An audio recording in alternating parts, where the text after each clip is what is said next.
Hey, Internet, Eric here. I know I mentioned it in many videos for a long time, much to the chagrin of Mike, an American Werewolf in New Jersey. Finally, today is the day I'm going to jump into the Underworld franchise here on the channel. And you got to start at the beginning, so today I'm going to discuss the first one, Underworld. Came out in 2003. If you're new to my channel, welcome. I discuss plot spoilers, specific scenes. I've been saying that for fucking years. Basic plot of this one is Kate Beckinsale plays Selene. Selene is a vampire or a death dealer. Vampires and werewolves, which I think are really cool, they're called Lycans in this. You know, they've been at war for centuries, blah, blah, blah. The Lycans have pretty much been slimmed out. Vampires have supposedly pretty much won the war type of thing. Well, enter Michael. Michael is a human who is basically a descendant from either, I can't remember if he's a descendant of a Lycan or if he's a descendant of a vampire. Anyway, he's being seeked out by Craven, who is a wannabe vampire coven leader, because Michael has the blood of, I guess you would say, both a vampire and a Lycan. He wants to harness that to his advantage. Um, Kate Beckinsale has to raise Victor, who is an elder played by Bill Nighy. Raises him early. He has to deal with that, and he has to deal with Michael's situation.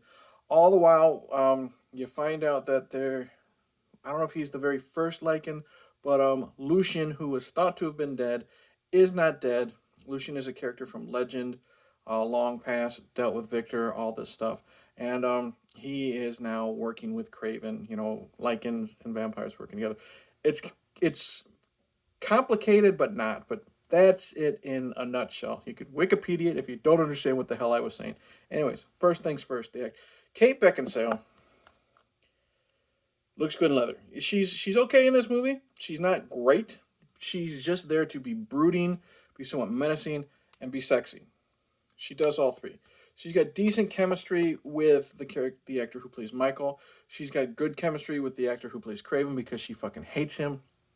She's got good chemistry with Bill Nighy, who plays Victor. He looks to her she looks to him like a father figure, and I buy it.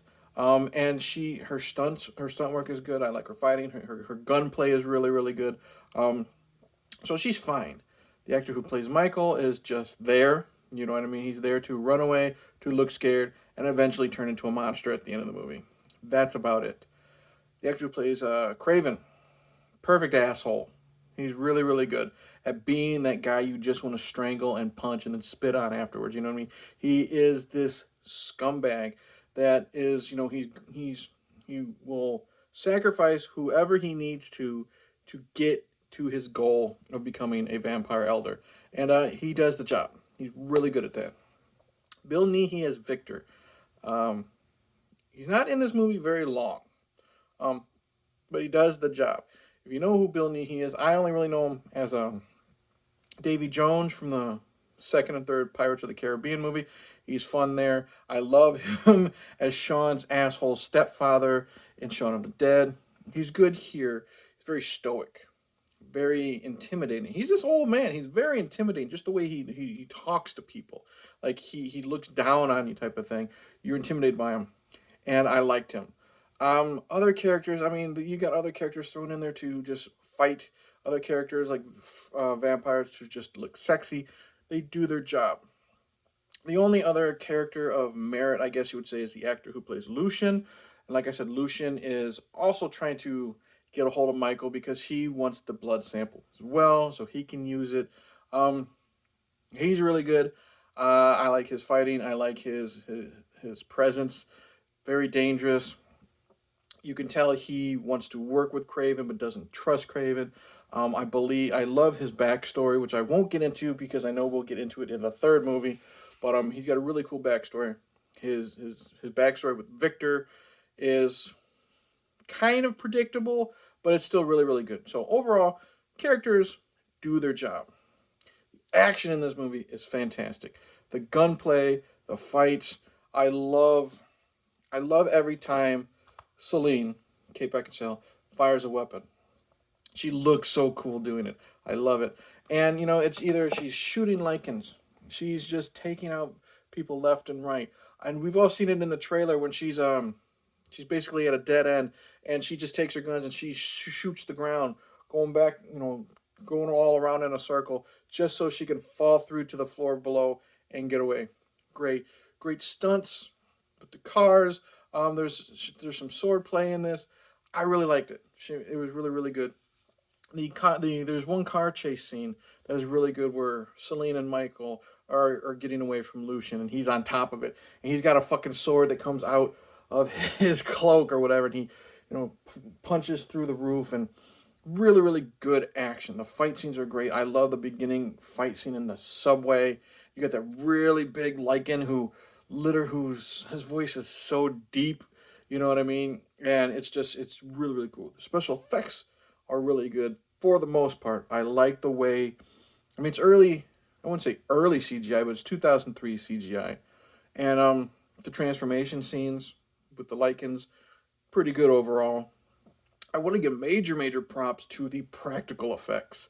When Victor is woken up, okay, Victor is woken up, and he kind of reminds me of, if you've seen season 4 of Stranger Things, the main bad guy. He kind of looks like him, but not red. He's just all like gray and nasty looking. And then there's different stages because Victor, he's woken up early, and that causes major strife between him and Selene. And I like that little conflict, but he's slowly getting his strength back. So he's going from different stages of like the skeletal rot to Bill Nighy, and the effects just look awesome on him. I love the little, like he's walking back and forth, and he's got like these tubes of blood and plasma or whatever hooked to the ceiling on like a rack or something where he can walk and it moves with him, but it's pumping all the fluids into him to make him young again, I guess you would say. Really good. The gore, it's not over the top. We get some bullet holes and some lichens. We get some neck bites, the usual stuff. Some bad scratches. I really like the scar because eventually Michael gets cut, and bitten by what did I say? His name was Lucian. So the close up of that type of stuff is really really good. Um, we get, we literally, I won't say who, but we get someone's face cut in half with a sword, and that looks really sweet. I like some creativity using this. Like now the vampires are shooting bullets with like liquefied silver, and just 1 second, excuse me. All right, sneezing attack. Sorry. The vampires are shooting bullets with like liquefied silver in it. Really, really cool. So when they get shot, you get to see the silver pouring out of the wounds and like their face and stuff like that. And then the Lycans have like ultraviolet, bullets. That's really creative. Um, Downside, I mean, this movie was like 2 hours. It's the director's cut. It's like 2 hours and 12 minutes. They probably could have cut out in 20, 25 minutes easily of some of like just a little piddly getting to know you crap with Selene and Michael. Minor, I guess you would say nitpick. Um, in the backstory, where we learn about Lucian, uh, one of the vampires is caught in sunlight. That CGI looks pretty horrible.